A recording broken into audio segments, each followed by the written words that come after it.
Olá pessoal, sejam bem-vindos mais uma vez a mais um vídeo do canal Eixe Yohanan, e espero que vocês tenham gostado do primeiro, né? E já antes de começarmos aqui com mais um pequeno estudo sobre Gênesis capítulo 1, verso 1, eu peço que vocês, se vocês gostarem, já vão curtindo aí esse vídeo e também compartilhando com seus amigos, né, e pessoas interessadas no tema. Muito bem, gente, hoje então, nós trataremos novamente do Gênesis 1, verso 1, só que agora com uma perspectiva um pouco diferente.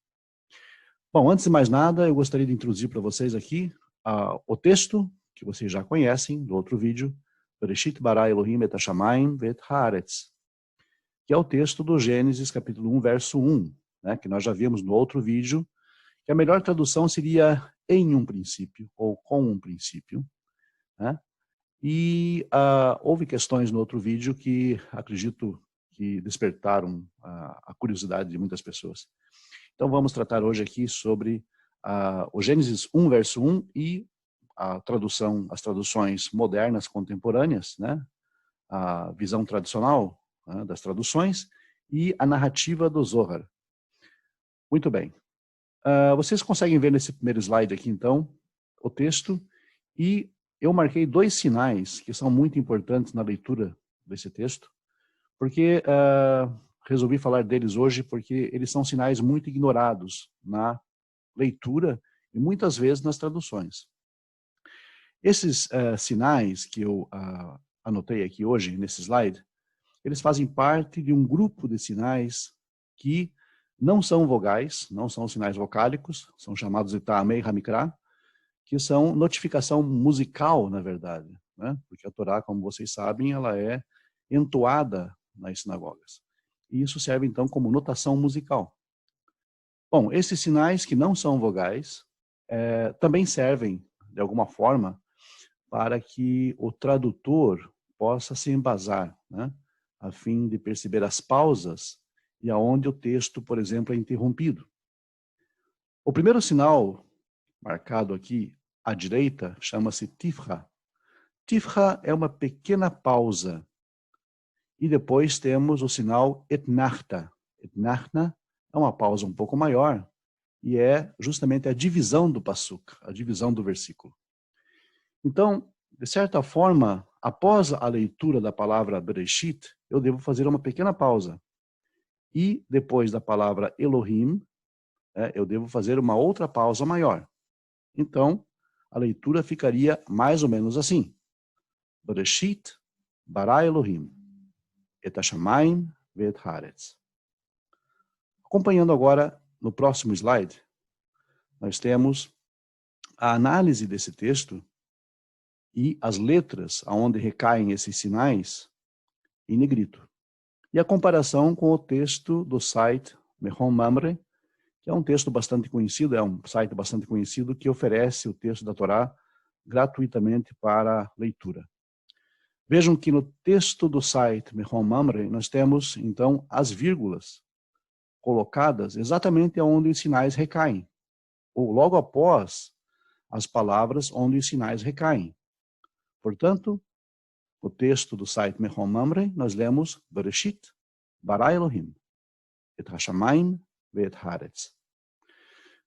Percebam que, se nós formos traduzir isto conforme esta leitura, que acredito seja uma leitura muito diferenciada, muito diferente para muitos de vocês, a tradução ficaria algo como, em um princípio, alguém ou algo criou Elohim, os céus e a terra.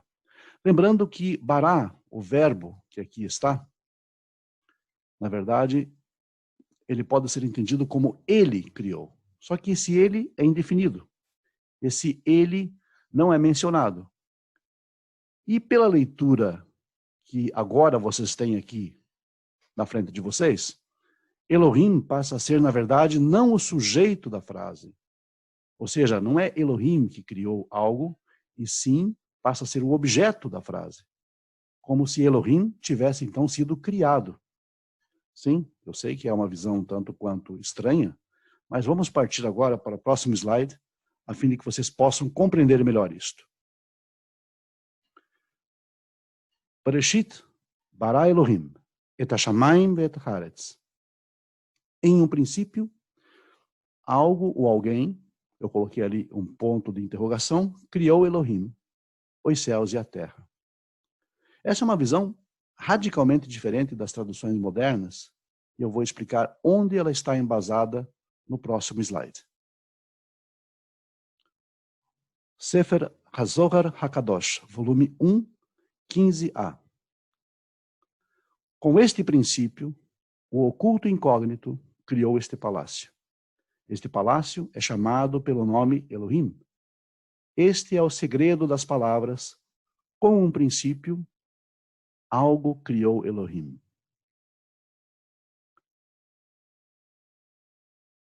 Etimologia do termo Elohim. De acordo com o dicionário Even Shoshan, volume 1, página 90, a palavra Elohim vem do termo El, que é um termo masculino, derivado do acadiano Ilu, talvez próximo do termo Elohá. O sentido básico parece ser força, poder. Guardem bem, força, poder. Elohim, então, é derivado de El, a forma plural, e significa força, poder. Guardem bem essas palavras. Mas será que na Torá há alguma menção ao termo El, né, que é a base do termo Elohim, com a ideia de força ou poder? Sim, temos. Gênesis 31, 29. Aonde Lavan, falando com Yaakov, diz o seguinte: Yesh le'el yadi la'asot imachem ra. Há poder em minha mão de vos fazer mal. Então a própria Torá testifica de que El e Elohim representa a ideia de força ou forças. Poder, poderes. Desta forma, então, nós temos o seguinte: com um princípio, o oculto incógnito, ou seja, nós não sabemos exatamente definir, criou forças. E essas forças são chamadas de Elohim. E também os céus e a terra. Agora, na referência 1, princípio, esse princípio é chamado de Chokhmah, a sabedoria, que é uma figura de linguagem que significa a Torá. Vocês podem conferir isso no texto de Provérbios, Mishlei, 8, 22 a 30. 2. O oculto incógnito, aquele que não aparece no texto antes do verbo criou. É o aspecto transcendente de Deus, a sua face oculta, de acordo com a tradição. 3. Forças. Aí temos Elohim, é o aspecto imanente de Deus, ou seja, a sua face revelada. Este é o aspecto de Deus que molda a criação e que a organiza. São as leis físicas e os princípios que formam toda a existência. Em síntese, ele permeia toda a existência, envolve tudo aquilo que existe, porém ele não está em nada que existe. E seu lugar não pode ser encontrado em nada do que é criado. Essa é a formulação do Zohar com relação a esses aspectos da criação. Lembrando, mais uma vez, que é de extrema importância, o Zohar de forma alguma derruba a noção monoteísta e a noção da unidade e unicidade de Deus. O Zohar apenas mostra que houve dois aspectos da divindade envolvidos na criação. Primeiro, o aspecto oculto, chamado de Ein Sof, que gera Elohim, as forças ou as leis físicas que moldam a criação, e então, a partir daí, destas forças, é que o mundo e tudo aquilo que existe, eu e você também fomos criados. Muito bem, gente. Se vocês gostaram, então, por favor, curtam o vídeo e compartilhem com seus amigos. Isso aqui é apenas uma posição da tradição, uma das muitas posições tradicionais que eu resolvi trazer porque achei realmente pertinente para todos vocês. Um abraço a todos, bons estudos e até a próxima, então.